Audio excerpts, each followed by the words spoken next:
To use the features shown in this video, you will need to use EverWeb 4.4 or higher for macOS or Windows.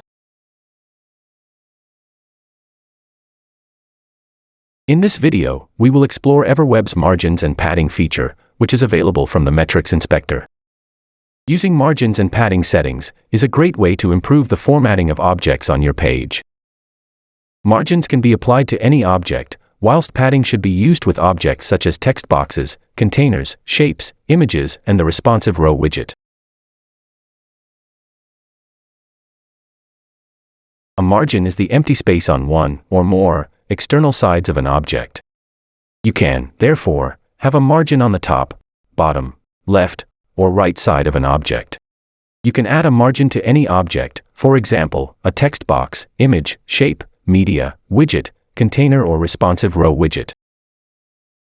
In this example, I want the objects in the responsive row widget to be evenly spaced, with a margin of 10 pixels on each side of each object. To apply the margins, first select the objects that you want to apply a margin to. In this example, I am going to select the following 3 objects in my responsive row widget. Next, go to the Metrics Inspector. In the Margins and Padding section, add a value of 10 to the left and right outermost fields. As the objects in the responsive row will eventually wrap, I will also need to add a top and bottom margin of 10 in order to separate the selected objects vertically, as well as horizontally. Adding top and bottom margins also makes the objects display better within the responsive row widget. When you apply a margin, you will see it displayed as a grid on the side of the object on which you have set the margin. In addition to adding spacing between objects, margins are useful to apply to full-width objects, to create space between the object and the edge of the browser window. Padding refers to the spacing that you apply within the object itself. This means that you will probably only apply padding to certain objects, such as text boxes, containers, and the responsive row widget.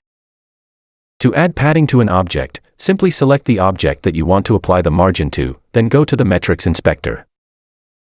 In the Margins and Padding section, the padding fields are the 4 located in the inner rectangle.